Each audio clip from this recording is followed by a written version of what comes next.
Hello and welcome to online Taiyari. आज हम discuss करेंगे अगस्त थर्ड वीक के करंट अफेयर्स को। तो चलिए आज की क्लास शुरू करते हैं। आज का सबसे पहला क्वेश्चन है हमारा कि राष्ट्रीय स्वच्छ सर्वेक्षण 2020 पुरस्कारों में किस शहर को सबसे स्वच्छ शहर घोषित किया गया है। यानी कि राष्ट्रीय स्वच्छ सर्वेक्षण 2020 के अनुसार भारत का सबसे साफ सुथरा या फिर सबसे स्वच्छ शहर कौन सा रहा। तो ये रहा इंदौर, और इंदौर को लगातार चौथी बार फोर्थ टाइम ये अवार्ड दिया गया है भारत के सबसे सबसे स्वच्छ शहर का। तो इंदौर जो है वो पहले नंबर पे रहा। फिर दूसरे नंबर पे कौन सा शहर रहा ओवरऑल की यहाँ पे हम बात कर रहे हैं। दूसरे नंबर पे सूरत और तीसरे नंबर पे नवी मुंबई। तो देखिए इसमें राष्ट्रीय स्वच्छ सर्वेक्षण 2020 में बहुत सारे अवार्ड दिए गए बहुत सारे शहरों को, जैसे बड़े शहरों में, छोटे शहरों के कैटेगरी में, फिर स्टेट वाइज किस शहर को रैंकिंग किया गया है। तो यहाँ पे ओवरऑल जो सबसे इम्पॉर्टेंट क्वेश्चन आपका बनेगा एग्जाम में वो यही बनेगा कि राष्ट्रीय स्वच्छ सर्वेक्षण 2020 में भारत का सबसे स्वच्छ शहर कौन सा रहा। तो इंदौर रहा पहले नंबर पे, दूसरे नंबर पे रहा सूरत और तीसरे नंबर पे रहा नवी मुंबई। फिर वहीं पे अगर बात करें कि 1 लाख से 10 लाख पॉपुलेशन वाले शहरों में कौन सा शहर पहले रैंक पे रहा, तो अंबिकापुर, जो कि छत्तीसगढ़ का शहर है। लेकिन ओवरऑल देखा जाए तो स्कोर जो है वो इंदौर का ही सबसे ज़्यादा है। और बड़े शहरों में इंदौर पहले नंबर पे तो है ही, और बड़े शहरों में सबसे नीचे पायदान पे कौन सा, यानी कि सबसे गंदा शहर कौन सा है, तो पटना। तो ये आप ध्यान में रखिएगा। और गंगा टाउन सिटी का सबसे स्वच्छ शहर सिटी कौन सा है, तो ये है वाराणसी, और दूसरे नंबर पे है कानपुर। तो ये भी आप ध्यान में रखिएगा। यहाँ पे आप देख सकते हैं world largest cleanest survey India में आयोजित किया गया, और इसमें 42 सिटी को कवर किया गया, और 28 दिन में ये कवर किया गया, और 5 लाख अर्बन लोकल बॉडीज़ को भी इसमें कवर किया गया। फिर 1.9 करोड़ सिटीज़न का फीडबैक भी लिया गया, और ये पूरी तरह से पेपरलेस था, यानी कि पूरी तरह से डिजिटल सर्वे था ये। फिर नेक्स्ट क्वेश्चन है कि आईपीएल 2020 का टाइटल प्रायोजक अधिकार किसने जीता, यानी कि टाइटल स्पॉन्सरशिप राइट किसे दिया गया है आईपीएल 2020 के लिए। आपको पता होगा कि आईपीएल का जो टाइटल स्पॉन्सरशिप था वो था वीवो के पास, यानी कि आप देखते होंगे टीवी पे जब तो लिखा हुआ रहता है वीवो आईपीएल। तो अब क्या लिखा रहेगा, अब लिखा रहेगा ड्रीम 11 आईपीएल। तो आईपीएल 2020 का टाइटल प्रायोजक अधिकार जो है, यानी कि स्पॉन्सरशिप राइट जो है वो ड्रीम 11 ने जीता है। और यहाँ पर आप देख सकते हैं इसके रेस में जो है ड्रीम 11 के रेस में बायजू और अन अकेडमी भी थी। लेकिन आपको पता होगा कि बायजू जो है इंडियन क्रिकेट टीम की ऑफिशियल पार्टनर है, और अन अकेडमी भी इसमें आना चाहती थी, लेकिन बिड में जो है ये किसने जीता, ड्रीम 11 ने। 222 करोड़ का बिड लगाया गया ड्रीम 11 के द्वारा। और ये इस बार का 13वां आईपीएल खेला जाएगा कहाँ पे, तो यूएई में, यानी कि यूनाइटेड अरब एमिरेट्स में, सितंबर से। फिर नेक्स्ट क्वेश्चन है कि किस देश के राष्ट्रपति इब्राहिम बुबकर कीता ने सैन्य तख्तापलट के बीच अपने इस्तीफे की घोषणा की है, यानी कि किस देश में कू करके जो है उस देश के राष्ट्रपति इब्राहिम बुबकर कीता को कू करके हटा दिया गया है। तो ये हटाया गया है माली में, यानी कि इब्राहिम बुबकर कीता जो है ये माली के राष्ट्रपति थे जिनका कि तख्तापलट कर दिया गया। और माली की कैपिटल क्या है, बामाको। और माली जो है ये एक वेस्ट अफ्रीका का कंट्री है, यानी कि ये एक अफ्रीकन कंट्री है, और ये पूरी तरह से लैंड लॉक्ड है, यानी कि चारों तरफ से दूसरे देशों से घिरा हुआ है। फिर नेक्स्ट क्वेश्चन है कि सीमा सुरक्षा बल, यानी कि बीएसएफ बॉर्डर सिक्योरिटी फोर्स के महानिदेशक डायरेक्टर जनरल के रूप में किसे नियुक्त किया गया है। तो बीएसएफ के डायरेक्टर जनरल के रूप में नियुक्त किया गया इनका नाम है राकेश अस्थाना। और ये 3 जुलाई 2021 तक बीएसएफ के डीजी रहेंगे। और जो आप ऑप्शन नंबर डी में देख रहे हैं ऋषि कुमार शुक्ला, ये सीबीआई के डायरेक्टर हैं। और ये भी कयास लगाई जा रही है कि राकेश अस्थाना जो है जब रिटायर होंगे तो उन्हें सीबीआई का भी डायरेक्टर बनाया जा सकता है। फिर नेक्स्ट क्वेश्चन है कि किस संस्थान ने इनोवेशन अचीवमेंट्स पर संस्थानों की अटल रैंकिंग में नंबर 1 स्थान प्राप्त किया। तो यहाँ पे हम बात कर रहे हैं प्रीमियर इंस्टीट्यूट के बारे में, और यही क्वेश्चन सबसे ज़्यादा इंपॉर्टेंट है कि प्रीमियर इंस्टीट्यूट में किस इंस्टीट्यूट को जो है Atal ranking of institution on innovation achievements में नंबर 1 का रैंक दिया गया, तो ये दिया गया आईआईटी मद्रास को। वहीं पे जो आप ऑप्शन नंबर बी में देख रहे हैं, Avinashilingam institute for home science and higher education, ये जो इंस्टीट्यूट है वो बस वेमेन के लिए है, महिलाओं के लिए है, तो इसे महिलाओं के लिए जो सबसे बेस्ट इंस्टीट्यूट माना गया है। फिर एसआर इंजीनियरिंग कॉलेज को जो है इसे बेस्ट प्राइवेट इंस्टीट्यूट माना गया है। और प्राइवेट यूनिवर्सिटीज़ की बात करें तो Kalinga institute of industrial technology को बेस्ट प्राइवेट यूनिवर्सिटीज़ का दर्जा दिया गया है। फिर नेक्स्ट क्वेश्चन है कि who is the author of the book full spectrum India's wars 1972 to 2020। तो इस पुस्तक के लेखक कौन हैं? ये पुस्तक लिखी गई है अर्जुन सुब्रमण्यम जी के द्वारा। अब अर्जुन सुब्रमण्यम जी कौन हैं? तो ये रिटायर्ड एयर वाइस मार्शल हैं, और इनसे पहले, इस बुक से पहले भी इन्होंने एक बुक लिखी थी। उस बुक का नाम क्या था? India's wars a military history 1947 to 1971, यानी कि ये बुक जो है, ये बुक इसी की अगली सीरीज़ है। फिर नेक्स्ट क्वेश्चन है कि सेबी के कार्यकारी निदेशक के रूप में किसे नियुक्त किया गया है? तो सेबी के एग्जीक्यूटिव डायरेक्टर के रूप में नियुक्त किया है, इनका नाम है जीपी गर्ग, जीपी गर्ग। और सेबी के जो है ये चेयरमैन कौन है? तो सेबी की चेयरमैन है अजय त्यागी, जिन्हें कि अभी हाल ही में एक्सटेंशन मिला है सेबी के चेयरमैन पद का। मार्च में ये रिटायर होने वाले थे, तो इनके पद को एक्सटेंड कर दिया गया 6 महीनों के लिए, और अभी हाल ही में 18 महीनों के लिए इनके पद को एक्सटेंड कर दिया गया, यानी कि ये अभी 18 महीने और सेबी के चेयरमैन रहेंगे अजय त्यागी। और जेपी गर्ग को सेबी का, यानी कि securities and exchange board in India का एग्जीक्यूटिव डायरेक्टर नियुक्त किया गया है, अपॉइंट किया गया है। फिर नेक्स्ट क्वेश्चन है कि वर्ल्ड ह्यूमैनिटेरियन डे, यानी कि विश्व मानवतावादी दिवस, ये किस दिन मनाया जाता है? तो ये हर एक साल 19 अगस्त को मनाया जाता है। यह दिवस मानवता के लिए काम करने वाले उन लोगों के लिए मनाया जाता है जिन्होंने मानवीय सेवा करते हुए अपनी जान गंवा दी या फिर घायल हो गए। और इसी दिन, ये 19 अगस्त को क्यों मनाया जाता है? क्योंकि इसी दिन 2003 को बगदाद में, जो कि इराक की कैपिटल है, बगदाद में कैनल होटल पर एक बमबारी की गई थी, जिसमें 22 लोग मारे गए थे, और उसमें से एक इराक के प्रमुख मानवतावादी सर्जियो वियरा भी थे, जो कि मारे गए इसी बमबार्डिंग में।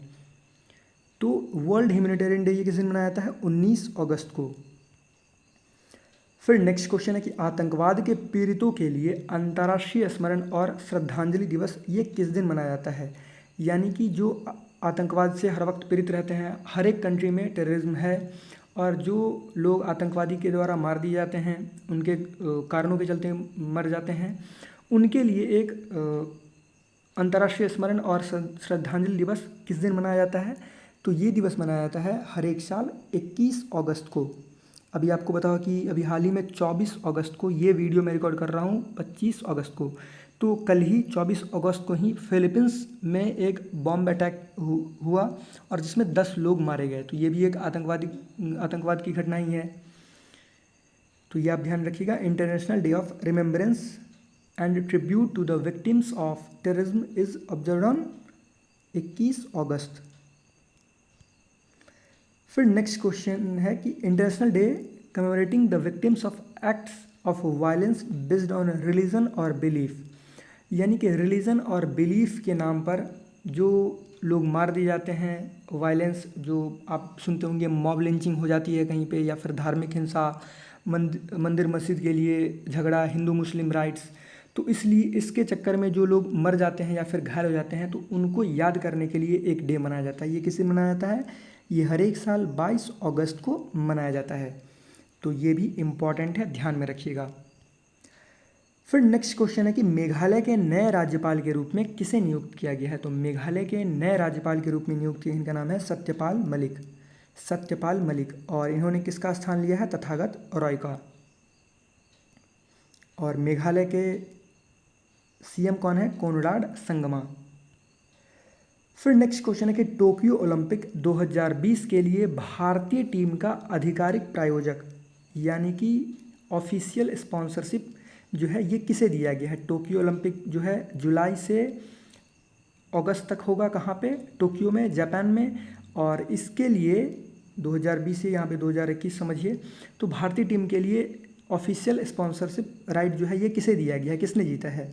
तो ये है इनॉक्स ग्रुप ने इसे जीता है। तो ये आप ध्यान में रखिएगा, सुपर इम्पॉर्टेंट क्वेश्चन है। फिर नेक्स्ट क्वेश्चन है कि हाल ही में निशिकांत कामत का निधन हो गया, वह किस क्षेत्र से संबंधित थे? तो निशिकांत कामत एक रिनॉन्ड फिल्म डायरेक्टर थे जिनका निधन 50 वर्ष की उम्र में ही हो गया। ये एक लिवर कैंसर से जूझ रहे थे और इन्होंने बहुत सारे फिल्म को डायरेक्ट किया था, जैसे कि दृश्यम, मदारी, फोर्स, रॉकी हैंडसम, मुंबई मेरी जान, और ये एक एक्टर भी थे। तो निशिकांत कामत जो है ये फिल्म डायरेक्शन से संबंधित है, यानी कि ये एक फिल्म डायरेक्टर थे। फिर नेक्स्ट क्वेश्चन है कि भारतीय रेलवे किस राज्य में दुनिया का सबसे लंबा घाट पुल या फिर पायर ब्रिज पुल का निर्माण कर रहा है? तो भारतीय रेलवे मणिपुर में दुनिया का सबसे लंबा टॉलेस्ट पायर ब्रिज का निर्माण कर रही है। ये पायर ब्रिज जो है इसकी जो हाइट है वो कितने मीटर की है? 141 मीटर की, और ये दुनिया की सबसे लंबी टॉलेस्ट पायर ब्रिज होगी, पायर रेल ब्रिज होगी। तो ये ध्यान में रखिएगा। और ये मणिपुर में बन रहा है। और इसने किस पायर ब्रिज का रिकॉर्ड तोड़ा है? तो इसने मोंटेनेग्रो में एक पायर ब्रिज है जो कि 139 मीटर का है। तो इसका रिकॉर्ड तोड़ा है मणिपुर के पायर ब्रिज ने, और ये अप्रॉक्स 2023 तक बन के तैयार हो जाएगी। और इस ब्रिज को जो बनाने पर खर्च आएगा वो आएगा 280 करोड़ रुपए। और ये ब्रिज जो है कितना लंबा है? तो 703 मीटर लंबा है। और ये ब्रिज किस रिवर के ऊपर से बन रहा है, ये भी क्वेश्चन इंपॉर्टेंट हो जाता है। तो ये बन रहा है इजाई रिवर पे। फिर नेक्स्ट क्वेश्चन है कि international day for the remembrance of the slave trade, यानी कि दास्ता जो व्यापार होता है, एंड इट्स एबोलिशन, दास्ता व्यापार और इसको ख़त्म करने के लिए, और जो इससे जूझ रहे हैं, जो इसके शिकार हो चुके हैं, उनको याद करने के लिए एक डे मनाया जाता है, इंटरनेशनल डे। ये किस दिन मनाया जाता है? तो ये हर एक साल 23 अगस्त को मनाया जाता है यूनेस्को के द्वारा, जो कि यूएन की एक एजेंसी है। फिर नेक्स्ट क्वेश्चन है कि Delhi Meerut regional rapid rail transit system को $1 बिलियन का ऋण किसने मंजूर किया है? तो एक Delhi Meerut regional rapid rail transit जो है बन रही है, और इसमें $1 बिलियन का ऋण मंजूर किया है किसने? एशियन डेवलपमेंट बैंक ने। और ये जो रेल प्रोजेक्ट जो है ये कितने किलोमीटर का है रेल प्रोजेक्ट? तो 82 किलोमीटर का रेल प्रोजेक्ट है, और इस पर टोटल जो खर्चा आएगा वो एस्टिमेटेड है 30,271 करोड़ रुपए का, जिसमें इससे कि 7,500 करोड़ रुपए किसके द्वारा दिए गए? एशियन डेवलपमेंट बैंक के द्वारा। फिर नेक्स्ट क्वेश्चन है कि स्वच्छता सर्वेक्षण 2020 के अनुसार किस राज्य को देश का सबसे स्वच्छ राज्य घोषित किया गया? तो एक क्वेश्चन ये भी इम्पॉर्टेंट हो जाता है। तो इसमें सबसे स्वच्छ राज्य घोषित किया गया छत्तीसगढ़ को। अब देखिए ये छत्तीसगढ़ को ओवरऑल घोषित किया गया है देश का सबसे स्वच्छ राज्य, और यहाँ पे 2 कैटेगरी में इसको किया गया है। एक तो झारखंड को भी किया गया है सबसे स्वच्छ राज्य का दर्जा, लेकिन कैसे? जहाँ less than 100 urban local bodies है, उस कैटेगरी में झारखंड को किया गया है। अगर इस तरह से पूछा जाए कि किस राज्य को जहाँ पे 100 अर्बन लोकल बॉडीज़ से कम है, किस राज्य को उसमें स्वच्छ राज्य का दर्जा मिला है? तो उसमें झारखंड को। और जहाँ पे more than 100 urban local bodies है उसमें किसे दिया गया है स्वच्छ राज्य का दर्जा? तो उसमें छत्तीसगढ़ को। और ओवरऑल अगर पूछा जाए डायरेक्ट, जैसे मैंने यहाँ पे क्वेश्चन रखा है, तो उसमें भी उसका भी आंसर क्या होगा? छत्तीसगढ़। फिर नेक्स्ट क्वेश्चन है कि भारत के नए चुनाव आयुक्त के रूप में किसे नियुक्त किया गया है? तो भारत के नए इलेक्शन कमिश्नर होंगे कौन? अब राजीव कुमार। अच्छा, पहले इन्होंने किसका स्थान लिया है? इन्होंने लिया है अशोक लवासा का स्थान। तो अशोक लवासा जो हैं ये 2021 में चीफ इलेक्शन कमिश्नर होते, लेकिन इन्हें कहाँ पे अपॉइंट कर दिया गया? इन्हें ADB यानी कि एशियन डेवलपमेंट बैंक का वाइस प्रेसिडेंट नियुक्त किया गया है। एशियन डेवलपमेंट बैंक का हेडक्वार्टर कहाँ पे है? मनीला, जो कि फिलीपींस की कैपिटल है। और एशियन डेवलपमेंट बैंक के जो प्रेसिडेंट हैं उनका नाम क्या है? Masatsugu Asakawa. तो ये ध्यान रखिएगा। और राजीव कुमार को नियुक्त किया गया है नया इलेक्शन कमिश्नर, और अशोक लवासा को ADB का एडीबी का वाइस प्रेसिडेंट, जो कि 31 तारीख को ये अपना पद संभालेंगे।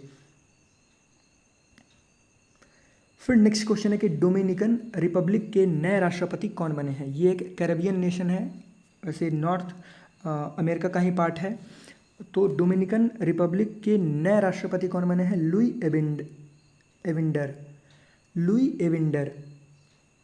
और वहीं पे जो आप ऑप्शन नंबर बी में देख रहे हैं फ्रांसिस्को एसुए, तो ये इक्वेटोरियल गिनी के फिर से प्रधानमंत्री बने हैं, इक्वेटोरियल गिनी के। और वहीं पे आप ऑप्शन नंबर 3 में जो देख रहे हैं कीथ रॉले, तो ये बने हैं त्रिनिदाद और टोबैको के नए पीएम। ये भी सेकंड टाइम ही बने हैं, ये भी सेकंड टाइम ही बने हैं और ये भी सेकंड टाइम बने हैं। फिर नेक्स्ट क्वेश्चन है कि किस देश ने ब्लैक सी के तट पर यानी कि काले समुद्र के तट पर एक बड़े प्राकृतिक गैस भंडार की खोज की है, और इसे बताया जा रहा है कि उस देश का सबसे बड़ा अभी तक का नेचुरल गैस रिजर्व खोजा गया है। तो ये किस देश में खोजा गया? ये खोजा गया है टर्की में। यहाँ पर आप देख सकते हैं ये है ब्लैक सी, और ब्लैक सी जो है चारों तरफ से घिरा हुआ नहीं है, तो यहाँ से एक इसका पैसेज है निकलने का एजियन सी में, तो ये भी आप ध्यान में रखिएगा। तो ये खोजा गया है टर्की के द्वारा, यहाँ पर आप देख सकते हैं। और ये इसमें कितना गैस खोजा गया है? तो 320 बिलियन क्यूबिक मीटर्स। और ये अनुमान लगाया जा रहा है कि ये गेम चेंजर तो नहीं होगी, लेकिन फिर भी इस गैस की मदद से 7 से 8 साल तक 2023 से इस गैस का यूज़ कर पाएगी, इस नेचुरल गैस का यूज़ कर पाएगी टर्की। और लगभग 7 से 8 साल तक अपनी जो इम्पोर्ट डिपेंडेंसी जो है वो कम होगी टर्की की।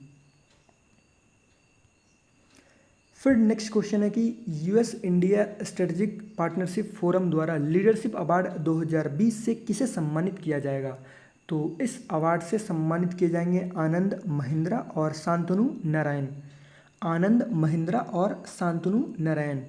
तो इसका आंसर क्या होगा? Both A and B. और आनंद महिंद्रा आपको पता होगा कि ये महिंद्रा ग्रुप के चेयरमैन हैं, और शांतनु नारायण जो है ये एडोब के चेयरमैन और सीईओ दोनों हैं। फिर नेक्स्ट क्वेश्चन है कि वन अरेंज्ड मैरिज मर्डर्स, ये पुस्तक, इस पुस्तक के लेखक कौन है? तो वन अरेंज्ड मैरिज मर्डर्स पुस्तक के लेखक है चेतन भगत, और ये बुक इनकी रिलीज होगी 28 सितंबर को। फिर नेक्स्ट क्वेश्चन है किस फुटबॉल क्लब ने UEFA चैंपियंस लीग 2019-20 जीता है? तो ये जीता गया है बेयर्न म्यूनिख के द्वारा, और बेयर्न म्यूनिख ने किसे हराया? पेरिस सेंट जर्मेन को हराया बेयर्न म्यूनिख ने। तो ये क्वेश्चन भी इम्पॉर्टेंट है। फिर नेक्स्ट क्वेश्चन है कि who won the world snooker championship 2020? World snooker championship 2020 किसके द्वारा जीता गया? तो वर्ल्ड स्नूकर चैंपियनशिप 2020 जो है ये जीता गया रोनी ओसाल्वान के द्वारा। और इन्होंने, ये इनका जो है छठा वर्ल्ड स्नूकर चैंपियनशिप टाइटल था, और इन्होंने फाइनल में हराया कायरेन विल्सन को। फिर नेक्स्ट क्वेश्चन है कि वर्ल्ड सीनियर सिटीजन डे यानी कि विश्व वरिष्ठ नागरिक दिवस ये किस दिन मनाया जाता है? तो ये हर एक साल 21 अगस्त को मनाया जाता है, और इसकी शुरुआत किसने की थी?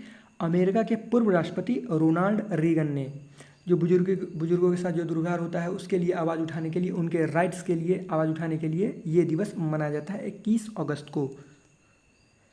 फिर नेक्स्ट क्वेश्चन है कि सद्भावना दिवस ये किस दिन मनाया जाता है? तो सद्भावना दिवस ये हर एक साल 20 अगस्त को मनाया जाता है, और ये राजीव गांधी की बर्थ एनिवर्सरी है, तो ये ध्यान रखिएगा, जो कि 1984 से 1989 तक भारत के प्रधानमंत्री थे, और इनकी हत्या 1991 में कर दी गई थी, और ये देश के सबसे कम उम्र के प्रधानमंत्री थे। तो चलिए अब 2-3 न्यूज़ है उसको डिस्कस कर लेते हैं, और सारे न्यूज़ जो हैं वो सुपर इंपॉर्टेंट है। सबसे पहला न्यूज़ है first rockets produced by private sector successfully test fired. तो भारत की पहली प्राइवेट कंपनी बनी है जिसने एक रॉकेट बनाया है, और इसको सक्सेसफुली टेस्ट फायर भी किया गया। और इस कंपनी का क्या नाम है? इस कंपनी का सबसे नाम इंपॉर्टेंट है, ध्यान में रखिएगा, इकोनॉमिक एक्सप्लोसिव लिमिटेड।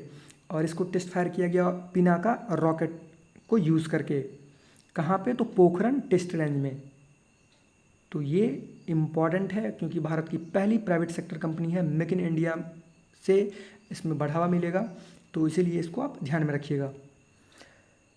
फिर नेक्स्ट न्यूज़ है, नेशनल स्पोर्ट्स अवार्ड 2020 अनाउंस कर दिया गया है और इसमें जो सबसे इम्पॉर्टेंट है कि राजीव गांधी खेल रत्न अवार्ड, जो कि खेल के क्षेत्र में सबसे बड़ा अवार्ड है, दिया जाने वाला सबसे बड़ा अवार्ड है, ये किसे दिया गया है? तो ये दिया गया है क्रिकेटर रोहित शर्मा को, पैरा एथलीट मरियप्पन थंगा वेलू को, table tennis player Manika Batra को, रेसलर विनेश फोगाट को और इंडियन वुमेन्स हॉकी टीम की कैप्टन रानी रामपाल को। तो इन 5 लोगों को राजीव गांधी खेल रत्न अवार्ड दिया गया है। वहीं पे 27 खिलाड़ी को जो है ये अर्जुन अवार्ड दिया गया है।